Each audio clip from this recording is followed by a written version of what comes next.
I would like to announce that a quorum is present. The meeting is duly called, and notice of the meeting has been posted in accordance with the Texas Open Meetings Act.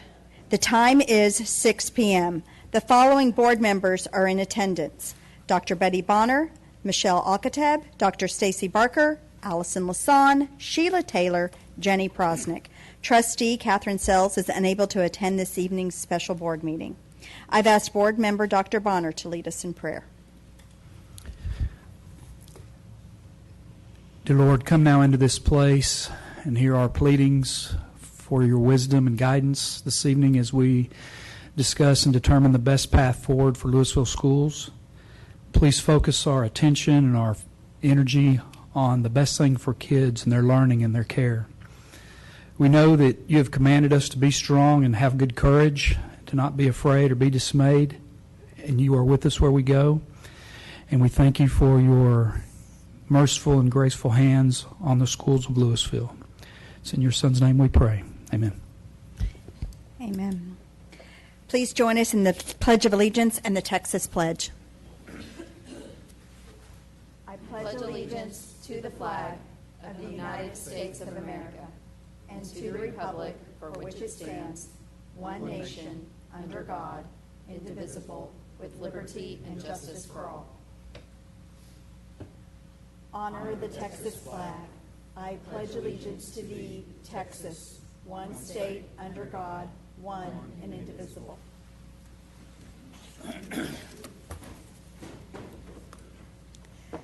Public comments are next on the agenda, and we had no speakers sign up. So we will move on to the public hearing on the 2023-24 budget and proposed tax rate. This meeting has been published as required by state law.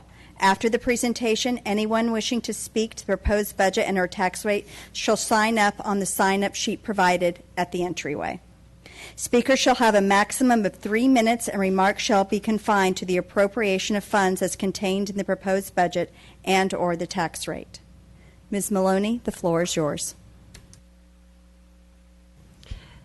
Thank you, President Prosnick, Dr. Rapp, members of the LISD Board of Trustees. Now we'll do the public hearing presentation for the Lewisville Independent School District budget and tax rate adoption.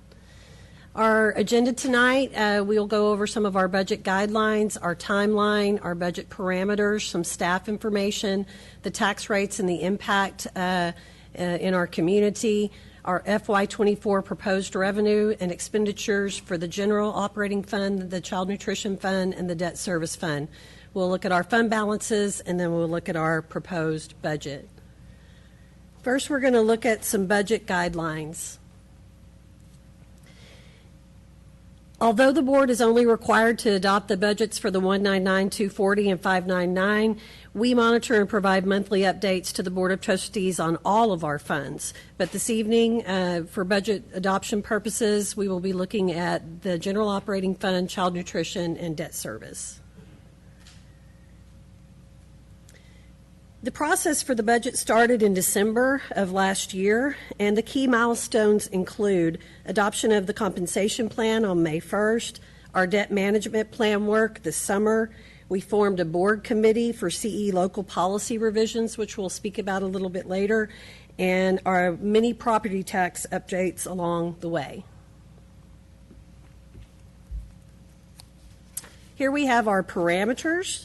Our enrollment as of today, we have those numbers, 47,886. And so we know that we will inch up closer to that, and that's a good showing for the beginning.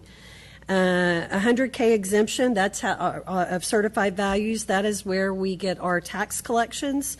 And our M&O tax rate assumes a Vader to add 3 golden pennies and 5 copper pennies, and our INS tax rate will remain the same as it was in 22-23.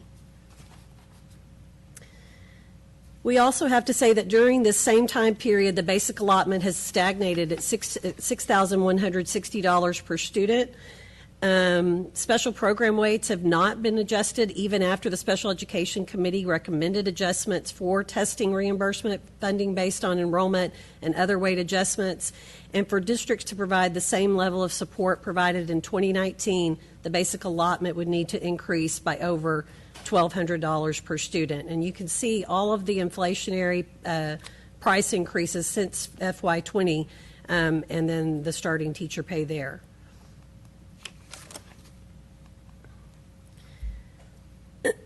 So for our year-to-year comparisons for our maintenance and operations tax rate, the maintenance and operations tax rate is dropping by over 10 cents. Interest in sinking tax rate is staying the same, making the total tax rate dropping by over 10 cents. Our total revenue and total expenses are going to be adjusted down because of tax compression and the adjustments to recapture, but you have that recapture. The only recapture that we would have for fiscal year 24 would be if with the 5 copper pennies in the Tier 2 part of the tax rate. The ESSER offset is gone, and so that shows that we have a little bit higher adopted deficit or projected deficit than our adopted deficit last year at this time. So for the total tax rate, it is a decrease of 0.1067 or a little over 10 cents from 22-23, and the proposed budget that we're presenting this evening is built on this tax rate for both revenue and expenditures.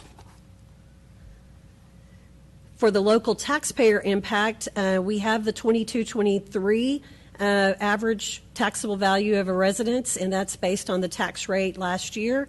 We ran it at $40K, and then when it drops to $100K, you can see the savings year over year for the average taxable value of the residence in LISD.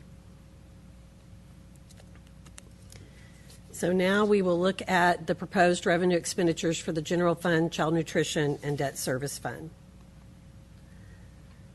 So here we have the projected revenue and the projected expenses. Within the expenses, $12.5 million is recapture based on the 5 copper pennies in the Tier 2 portion of the M&O tax rate. So here we have the revenue in the general fund. The increased percentage of state revenue is due to tax compression and the additional 3 golden pennies in the proposed tax rate. And the federal revenue has been adjusted down based on the prior year trend. For expense, again, I would point out that the bulk of our, almost 80% of our budget is payroll. And if you put in our contracted services for buses, child nutrition, and custodial, that number would be up. And then again, I would say that in the 6,200 contracted services, 12.5 of that does represent recapture.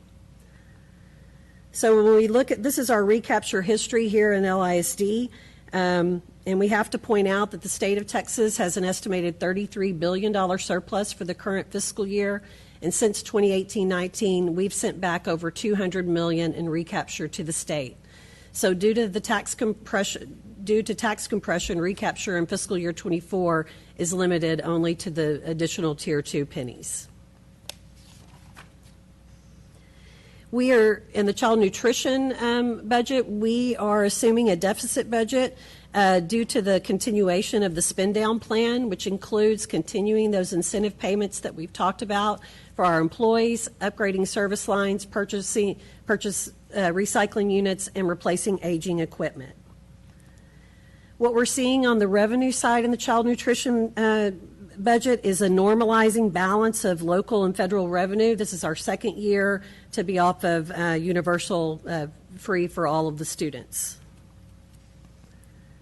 And on expenses, that is going to reflect those compensation increases and that spend down plan, because we do not want to carry year over year a fund balance in the child nutrition plan. We are required to have a spend down plan in that fund.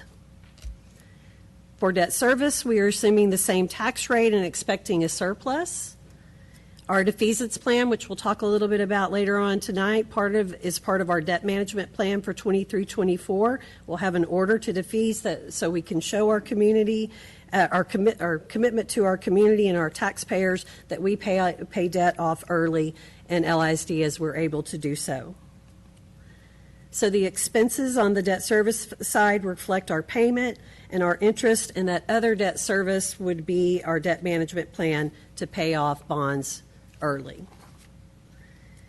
So now we're going to turn to the impact on our fund balance.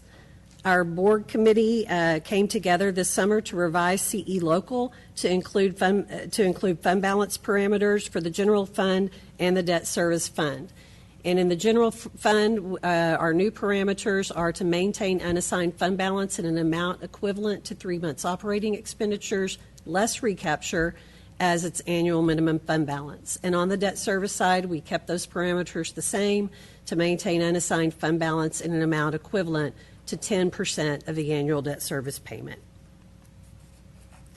We have our projection for fiscal year 23 in our fund balance and can see for the future we will have to monitor this very carefully to stay within the parameters outlined in the newly revised CE Local policy.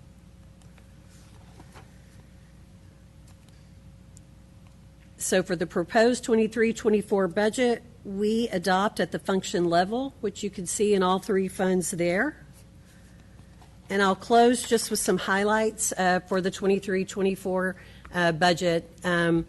It has an increased homestead exemption that leads to additional savings for taxpayers. We're decreasing our total tax rate by over 10 cents. We have a highly competitive salary increases for all employees. We established that early on for recruitment and retention efforts. We have a robust debt management plan that is going to provide additional savings to our taxpayers in the long run. We've added over $4 million to increase for safety and security with the Guardian program. We have taken action administratively at central office with budget cuts of nearly $9 million. And again, with over $32 billion surplus at the state level, the legislature did not increase the basic allotment to address our inflationary cost increases that we are facing today. The efficiency audit that was reported on August 7th at our work session pointed out the following: that LISD serves more special education and bilingual ESL students than our peers, that LISD receives less revenue per student than our peers, that LISD expends more per student than our peers, and that we provide a lower student-to-teacher ratio than our peers. And with that, I will turn the public hearing back over to you, President Prosnick. Does the board have any questions, comments? The public hearing on the 2023-2024 budget and proposed tax rate is now open. If there are any persons present who would like to speak to this topic, please come forward at this time.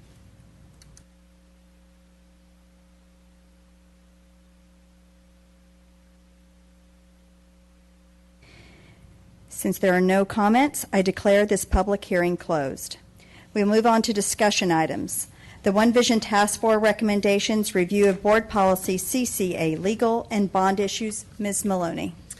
Yes, thank you, President Prosnick, Dr. Rapp, members of the board. Board policy, CCA legal, bond issues outlines all legal requirements related to bond issues, including bond elections. Changes in the 86th legislative session place new requirements on school districts for how ballots should be configured for bond elections. And that policy outlines that a single ballot proposition may be submitted to the voters in a single ballot proposition, except that bonds for each of the following purposes must be stated in a separate proposition. And that would be the construction and acquisition or equipment of a stadium with seating capacity for more than 1,000 spectators, an auditorium, another recreational facility other than a gymnasium, playground, or play area, a performing arts facility, housing for teachers is determined by the district to be necessary, and acquisition or update of technology equipment other than equipment used for school security purposes or technology infrastructure. District administration has worked with bond counsel throughout the One Vision Task Force process to prepare for the possible board consideration of calling a bond in November. Do any board members have any questions? Okay. Moving on to action items. Item H1, discussion and consideration of a resolution for the defeasance and/or redemption of certain Lewisville Independent School District outstanding unlimited tax bonds. Ms. Maloney, you're up again. Thank you, President Prosnick. This is part of our annual review of our debt management policy. Our financial advisor has assisted us in developing a defeasance program for the district, assuming approximately 60 to 70 million in surplus INS funds by the end of the fiscal year. The Senate Bill 2, adopted in the 88th legislative session, maintains that school districts that issue bonds prior to September of 2023 will be held harmless for lost collections due to the $100,000 homestead exemption. State aid is going to replace those dollars, and we may be bringing a budget amendment later on to reflect that. We weren't so sure how to codify that just quite yet. For administrative consideration, we have the defeasance program analysis attached. And we want to point out that the redemption opportunities within the analysis would reduce the debt service payments by approximately $78 million and would provide a net interest savings to the taxpayer of approximately $8.8 million. Attached is the draft resolution for the Board of Trustees to consider. Thank you. Do I have a motion? Dr. Bonner? Yes, ma'am, Ms. Prosnick. I move to adopt the resolution authorizing the defeasance and redemption of outstanding bonds of the Lewisville Independent School District. Ms. Taylor, second. Is there any discussion? I'll just say that I'm grateful to the district for always looking for ways to save the taxpayer money, especially on the INS side. It is the one fund that we as a board have complete control over and how we manage it. And I think we have shown that we have been a very good fiscal agent. So with that, I'll take the vote. All those in favor? Passes 6-0. Next up is item H2. Consider all matters incident and related to the issuance and sale of Lewisville Independent School District unlimited tax refunding bonds in one or more series, including the adoption of an order authorizing the issuance of such bonds and establishing the procedures and delegating authority for the sale and delivery of such bonds. Ms. Maloney. Thank you, President Prosnick. Again, this is part of our annual debt management plan. Tonight we're bringing a parameters order that allows the district to move forward with refunding if that would become available, and if the parameters in our local policy are met. And we have them listed here, and attached is the parameters order. Thank you. Do I have a motion? Ms. Alcatab. I move to approve the order authorizing the issuance of unlimited tax refunding bonds. Do I have a second? Dr. Bonner. Any discussion? All those in favor? It passes 6-0. Item H3, consider approval of selection of underwriters for 2023-2024. Ms. Maloney. Thank you, President Prosnick. Again, this is the last part of our annual review of the debt management plan.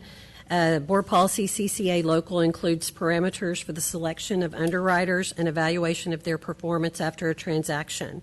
In consultation with our financial advisor, we assembled a ranking of total underwriting engagements in Texas ISD bonds in the last year, as documented with the Municipal Advisory Council of Texas, to evaluate underwriting firms that meet the qualifications established in our board policy. All of the top 20 firms did meet them, and we have a recommended pool of 10 firms that you reviewed at the work session last Monday. The policy does require that the Board of Trustees approve a pool of underwriters annually at the time of the debt management procedures are reviewed, and attached is a recommended pool. Thank you. Do I have a motion? Ms. Taylor. Madam President, I move that the board approve the pool of recommended underwriters for the 2023-24 school year as per board policy CCA local. Do I have a second? Ms. Alcatab. Only thing I'm going to say is that I really appreciate seeing some new faces on that list. I'm excited the variety that we have this year. I'll take the vote. All those in favor? That's 6-0. Motion passes. H4, consider acceptance of the 2023 certified tax rolls as certified by Denton Central Appraisal District and Tarrant Appraisal District, and the estimated collection rate for the 2023-24 school year. Surprise, it's Ms. Maloney.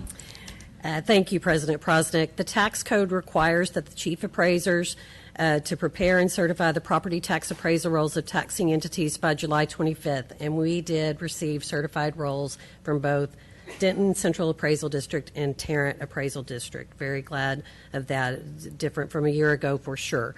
Then the administration is to submit the certified tax rolls to the Board of Trustees and to provide the estimate of the collection rate. As I said, both have submitted a certified roll, and the certified rolls from both counties are attached for the consideration by the Board of Trustees. The estimated collection rate for the 23-24 school year is 99%. Thank you, Ms. Melanie. I want to take a moment of privilege, and I want to thank Don Spencer and his team at the Denton Central Appraisal District for getting us certified values on time. It is greatly appreciated. One of the most important duties we have as a board is to pass a budget. The budget informs teacher and staff pay, programs across the district, and operations. We cannot do that well at all without certified rolls. Last year was a pure example of that. Accurate information informs the best decisions. We look forward to continued partnership with DCAT in serving the taxpayers of LISD. We are confident in Mr. Spencer's leadership and will continue to make, I know that he will continue to make a positive impact on our community. With that, I will take a motion. Ms. Sparker?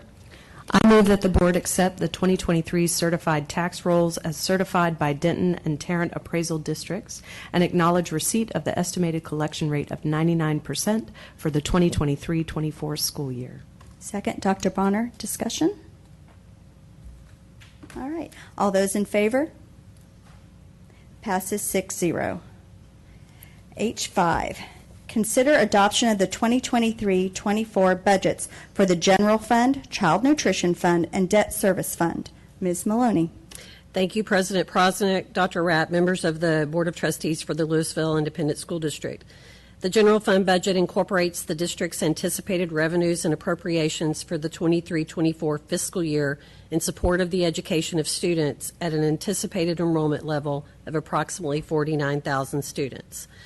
The proposed budget incorporates salary increases as approved previously by the Board of Trustees for all LISD employees. Recapture payments of local tax dollars to the state pursuant to Chapter 49 of the Texas Education Code are provided in the budget in the amount of $12.5 million. These recapture payments are listed as contracted instructional services in compliance with accounting guidelines issued by the Texas Education Agency and its Financial Accountability System Resource Guide. The proposed budget provides the possibility of using approximately $11.3 million in fund balance. The child nutrition budget was developed to ensure the district meets the required spend-down plan through the Texas Department of Agriculture. The debt service fund budget anticipates breaking even, which is largely dependent upon the defeasance opportunities available to the district during the next fiscal year.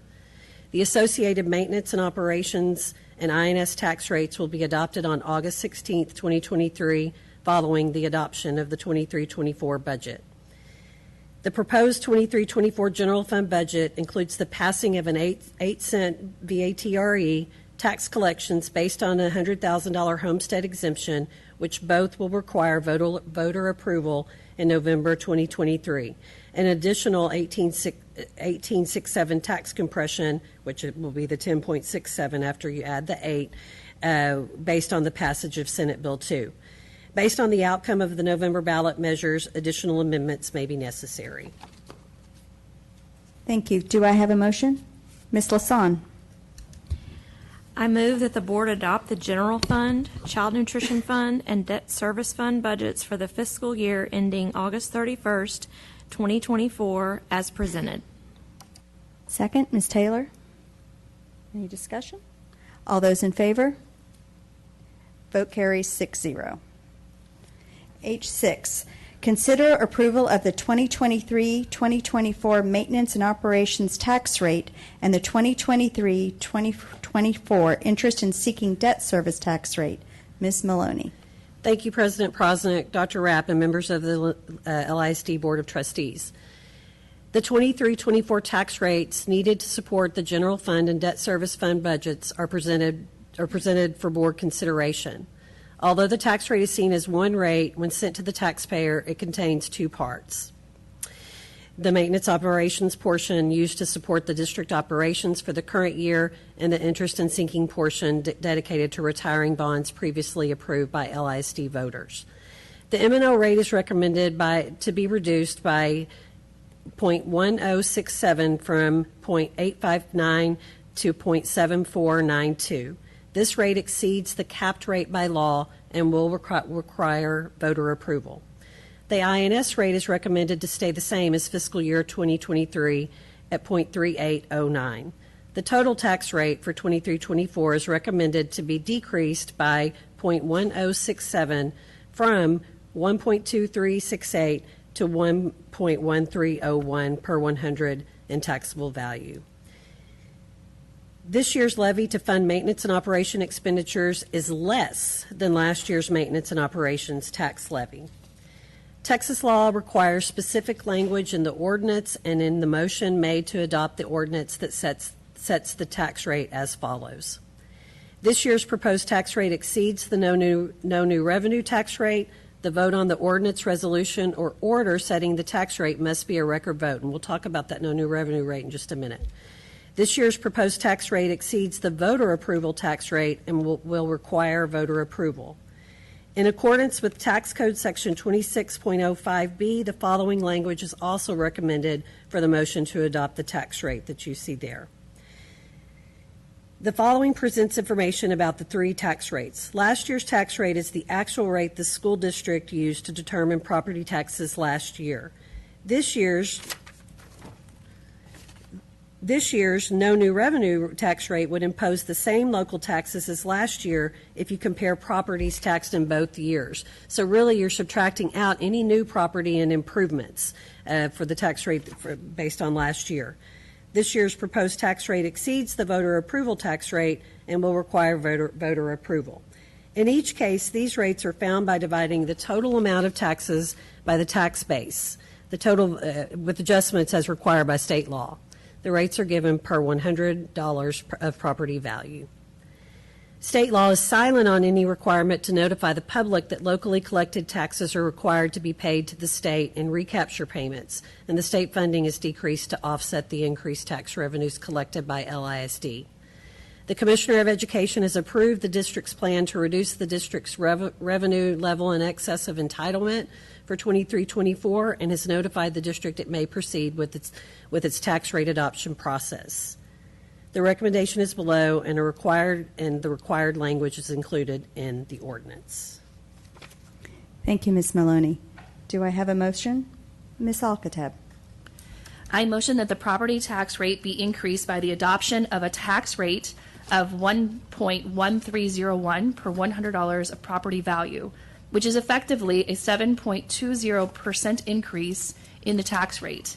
I further move that the ordinance fixing and levying school district ad valorem taxes for the school year 2023-24 be approved as presented. Second, Dr. Barker. Any discussion? All those in favor? Vote passes 6-0. Dr. Bonner, a moment of privilege. Yes, thank you, Ms. Prosnick. A few comments about our tax rate and the upcoming item. You know, the Texas Constitution of 1876 crafted free public education as a social compact binding families, schools, and communities together in a strong partnership of mutual benefit. You know, there's some beautiful language in the first part of the Texas Constitution, Article 7, Section 1. I'm going to read it to you tonight. It says that a general diffusion of knowledge being essential to the preservation of the liberties and rights of the people, it shall be the duty of the legislature of the state to establish and make suitable provision for the support and maintenance of an efficient system of public free schools. In that paragraph alone, it talks about public education, the social compact, and school finance, all right there in one nice little tidy paragraph. You know, our Texan forefathers envisioned pre-public schools for the betterment of Texas society, to assure democratic liberties and rights for people from the rural outposts of the blue sky to the car-choked concrete enclaves of suburbia. In Article 7, Section 3, there's more. Texan leaders also bestowed upon local districts the opportunity to tax to fund pre-public schools, not just tax willy-nilly, but for the purpose of funding free public schools. The legislature shall pass laws for the assessment and collection of taxes in all school districts, and the legislature may authorize an additional ad valorem tax to be levied and collected within all school districts for the further maintenance of public free schools and for the erection and equipment of school buildings therein, provided that a majority of the qualified voters of the district voting at an election to be held for that purpose approve the tax. Constitutionally speaking, a free public education is a right guaranteed to the citizenry, and funding is a partnership among the citizenry, local district, and the state legislature. We'll talk a little bit more about that partnership in just a moment. Currently in Lewisville ISD, as you saw in Ms. Maloney's presentation a bit ago, revenue for free public schools comes 80% from the district, from our local taxpayers, 17% from the state, and 3% from the federal government. The 88th session of the Texas legislature and 2 subsequent special sessions this summer did see compression of the LISD tax rate, which held the district harmless, meaning no new revenue. No less revenue, but no new revenue. And removed the onerous specter of recapture from the local dollars into state coffers. Legislatures were not able to meet on increasing the student basic allotment from its current rate set in 2019 of $6,160. To make up for this funding shortfall, Lewisville ISD Board of Trustees, in continued partnership with our legislative leaders and per the guidelines set forth in the Constitution, seeks the public's agreement of a voter-approved tax ratification election. With our vote tonight, the Board of Trustees seeks the approval of 8 additional cents of taxing authority, which through the voting community's approval would establish a tax rate of $1.13 and 1/1,000th of a cent, which is a reduction of 10 2/3 cents, or 9% over last year's rate. But our partnership is not concluded there, nor is our work together complete. The legislature has announced plans for a 3rd special session around school finance, sometime around October. Lewisville ISD enjoys a robust relationship with Denton County legislative delegation. Many of the legislators representing Lewisville ISD have children who attended our schools, including current Representatives Ben Bumgarner and former LISD Board of Trustee Karonda Timish, and current State Senator Tan Parker. You know, Representative Jared Patterson's young children do not attend Lewisville schools, but they're welcome anytime. We'd love their ADA. I would appreciate you calling upon the Denton County delegation, including Representative Richard Hayes, Representative Lynn Stuckey, and Senator Drew Springer, to firmly advocate for an increased basic allotment, free from the entangling political strings of private groups lurking outside the best interests of students, to fund the free public schools established by the Texas legislature. In closing, Lewisville ISD warmly embraces partnership opportunities shared with our families, voting public, and elected leaders, both statewide and locally. The social compact invested in free public education benefits students, parents, and all residents, paying dividends in strong families, strong schools, and strong communities. We look forward to you, or we appreciate you and look forward to a continued bright future in Lewisville ISD. Thank you. Thank you, Dr. Bonner.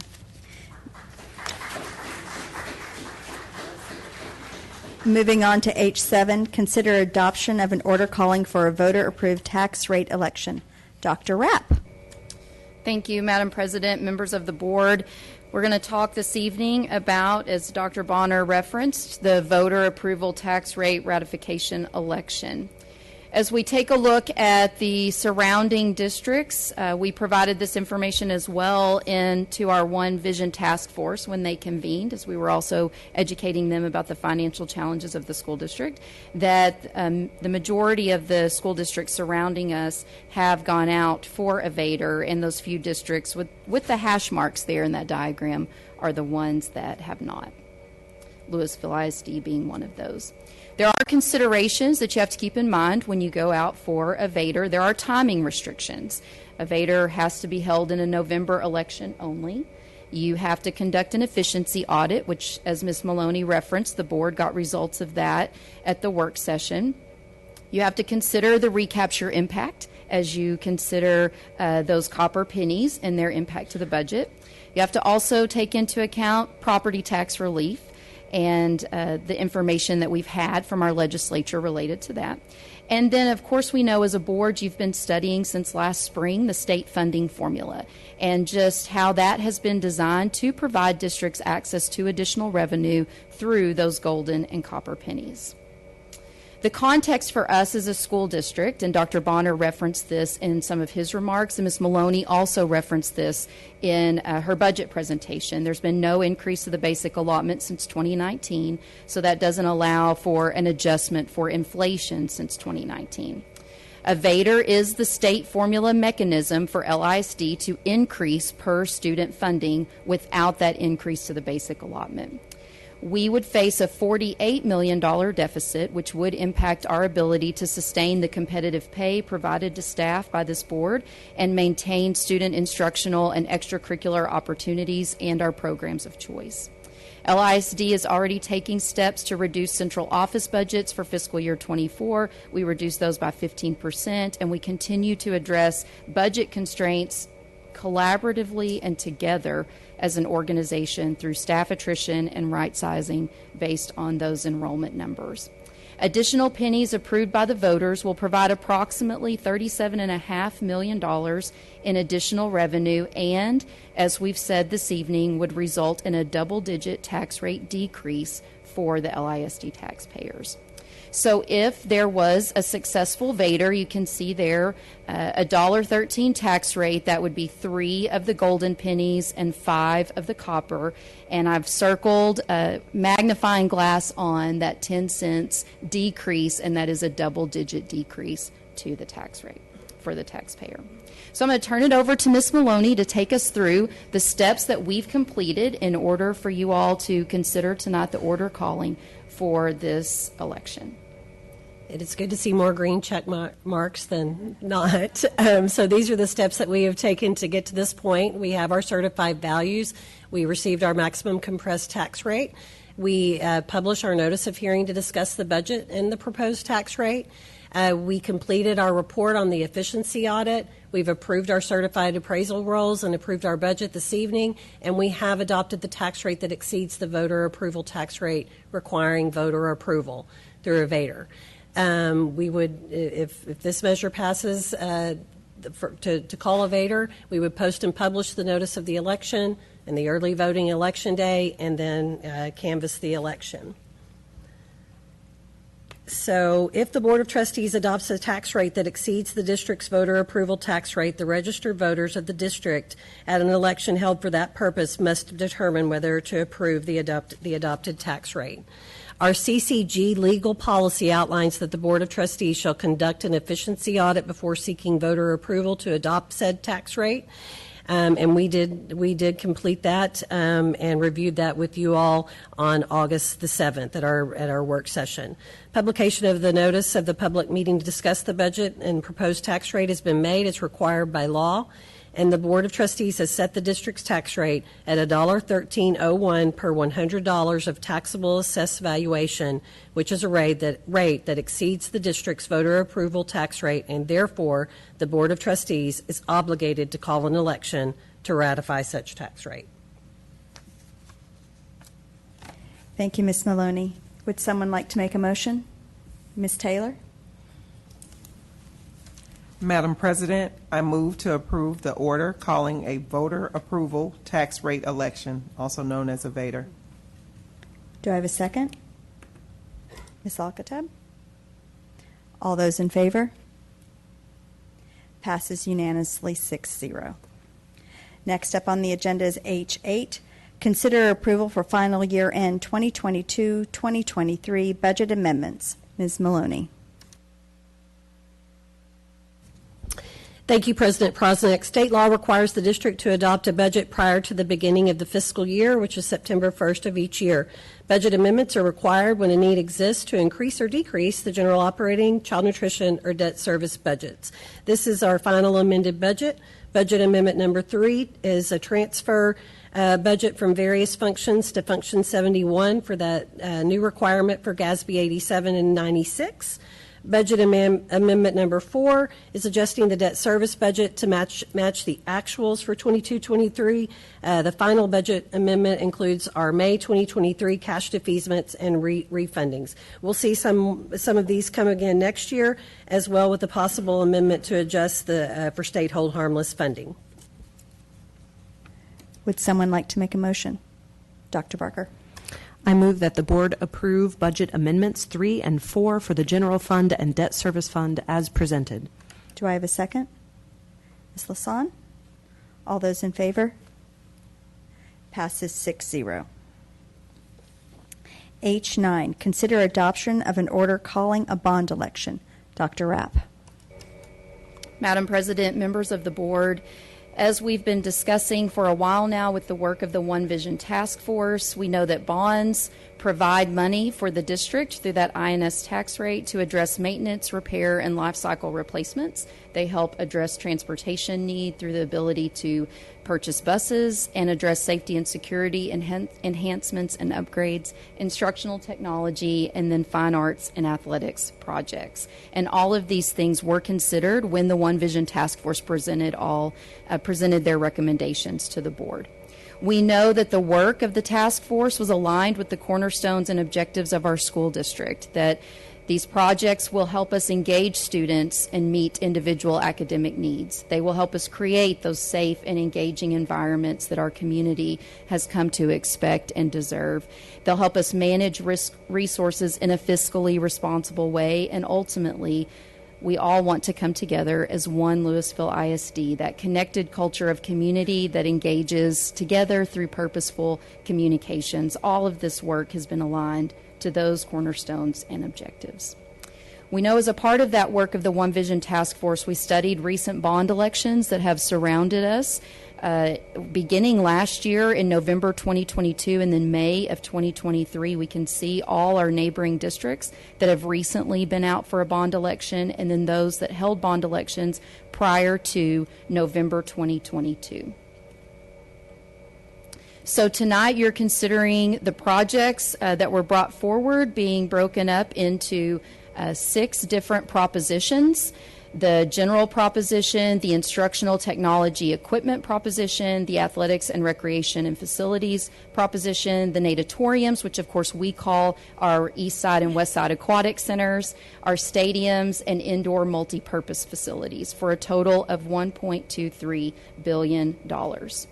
The percentage breakdown of these propositions, the majority is in Proposition B, and that's the $960 million proposition. And that proposition contains the things that are maintenance, repairs, and renovations to LISD campuses and facilities, including the safety and security equipment and technology upgrades, replacement of the transportation center, and purchase of school buses.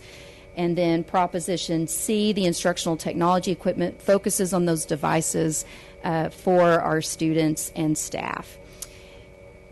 Ultimately, I know we have members of the One Vision Task Force here in the room this evening, and I'm sure we have a number of them watching online. We want to say thank you again for their work and their study of the information that was brought forward over the many months together. And I'm going to turn it over to Ms. Maloney to read the information about the order. Thank you, Dr. Rapp. In order to call a bond election on uniform election date in November, the Board of Trustees must pass an order calling said election on or before August 21st, 2023. The proposed order is attached. Board Policy CCA Legal outlines the requirements for the order, and those requirements are listed in this item. Board Policy BBBA Legal outlines that the election order must state the date of the election, the offices or measures to be voted on, the early voting clerk's official mailing address or street address at which the clerk may receive delivery by common or contract carrier, the location of the main early voting polling place, which there's a footnote, the dates and houses for early voting, also a footnote, and the dates and hours of any Saturday, Sunday early voting, also a footnote. And the footnote is these will be included in the final order. The order authorizes the insertion of the final polling locations when they are known. It is not possible at the time that the election is ordered to include the polling locations, as they are not set by the counties until late September. A complete list of early voting sites will be provided by the representative counties at a later date. Thank you, Ms. Maloney. Would someone like to make a motion? Ms. Lasan? I move to adopt the order calling a bond election. Second, Dr. Barker. Is there any discussion? Ms. Taylor? Thank you, Madam President. LISD encompasses 127 square miles, covering Lewisville, the Colony, Highland Village, Flower Mound, Double Oak, Copper Canyon, and portions of Plano, Carrollton, Frisco, Hebron, Capel, and Argyle. We are one of the largest school districts in Texas, and we have an over 100-year history. We serve 47,000 kids, and we also serve their families in this community. With 6 high schools, about 15 middle schools, and 40 elementary schools, there is always going to be an obligation to replace and refresh outdated buildings, facilities, infrastructure, classrooms, playgrounds, transportation. There's always going to be a laser-focused commitment on safety and security, and an obligation to keep our community educated and competitive with local areas across this country and globally. There's also the responsibility to give our students opportunities and choices. We brought together parents, community leaders, teachers, business owners, other educators, and other stakeholders who have done an amazing job. They have done some meticulous work on our One Vision Committee, touring campuses and facilities to understand the district's needs and to do their due diligence for a recommendation. As a parent of a current middle school student in LISD and as an over 20-year homeowner in this district, I join with them in support of this recommendation. As a CPA, I do understand that this is a huge investment, but our community, our students, our families are worth it. And I look forward to our district moving forward and thriving as one LISD for another 100 years. Thank you, Ms. Taylor. Ms. Lasan? First, I just want to thank all of the staff for all the time spent preparing to get us to this point. Thank you, Ms. Maloney, and your team, the finance team, which I believe a bunch of them are right there, to help us, for all this work, to help us know what we can afford and what our options are. I also want to thank these two guys right there, Mr. Hughes and Mr. Fight, for your countless hours preparing for the bond committee meetings and keeping the records of our facilities in such great shape that we can make informed decisions about what is needed very easily. I also want to thank the One Vision LASD Task Force, and I know a lot of you are here. We talked about that a minute ago. Thank you for volunteering your time and helping us as a board make decisions about what to put in the bond and to be able to do so with great confidence. We know that your time is precious and we value the work of the task force. I am very excited about the possibilities that these bond projects represent, and I have great confidence that this will result in a much stronger LISD. Thank you. Dr. Barker? Thank you, Madam President. First, I want to say that when this process started, I was on that side of the dais, and so there was a lot for me to learn as we entered into this process. And so I, too, want to thank the One Vision Task Force. I was able to join one of those meetings, and the work that you have done is remarkable, that you have come together, that you have seen all of this take shape. Your continued investment in our district and in our community is a model for all to aspire to. I also want to thank Dr. Rapp and the administrative teams who put together reports and tours and information that I got to see from that side and from this side now, considering projects around safety and security and technology, facility maintenance and upgrades, parity across campuses, which matters a lot to me, and support for academic and enrichment programs. Finally, I want to thank my fellow trustees up here beside me for our discussions and debates that have always been grounded in what is best for our students, our staff, and our community. I've learned so much throughout this process, and I hope that our community will likewise seek to learn as much as possible to help them make an informed decision in November. Thank you. Ms. Alcatep? Ditto. They're all saying the same stuff. Yeah. First of all, thank you to the staff. Thank you to Ms. Maloney, Dr. Rapp, her staff for really doing their due diligence to have everything ready and prepared for our One Vision Task Force, our community. We had parents, we had educators, we had administrators, we had community members come together to really take a close look at our district. The reason that we all live here and work here because of our district. And so they really took an in-depth dive, touring different facilities, meeting countless hours, having discussions outside of those meetings, talking about what is best for our students and our staff. And so I really appreciate and commend each and every one of you for giving your time and your energy to that, because I know how much it takes. You know, like Dr. Barker said, I started on that side as well. So I know what you have felt on that side, and then we appreciate the effort that you've done so we can then do our due diligence on this side. So thank you to each one of you for doing that. I too am a parent in the district. I have 4 kids in this district, 4 kids in different schools. And I do too also care about the parity across the district. I need to make sure that we're able to see it. And that's what I appreciate the committee and the board making this decision for. So thank you. Thank you. I am now going to call for the vote. All those in favor? Passes 6-0. Now it's my turn. I want to thank you all for being here tonight and taking some of your precious time to come to our meeting. I do also want to really thank Ms. Maloney's finance team. I know that we kept you locked up in cages trying to figure out the budget, and I laughed and said we should just slide food under the door until it was done. But I appreciate the diligence and the work and the care that you put into it.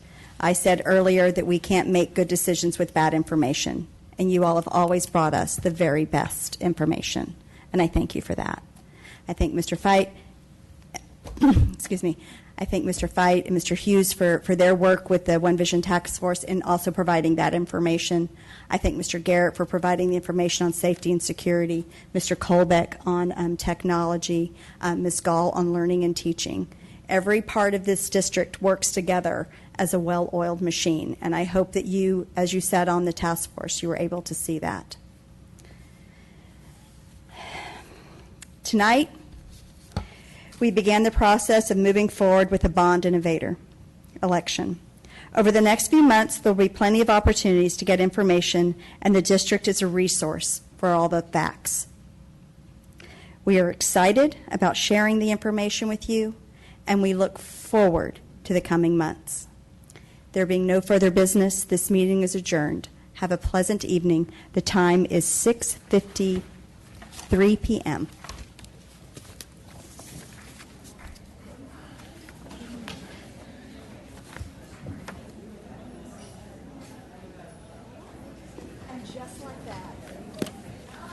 Hey, that's my line, because I got the outfit on. Jenny, I said, that's my line. I have the outfit.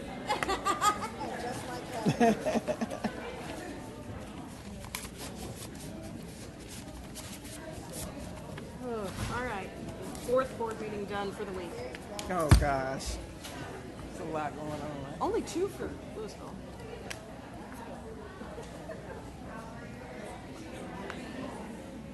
Hold it.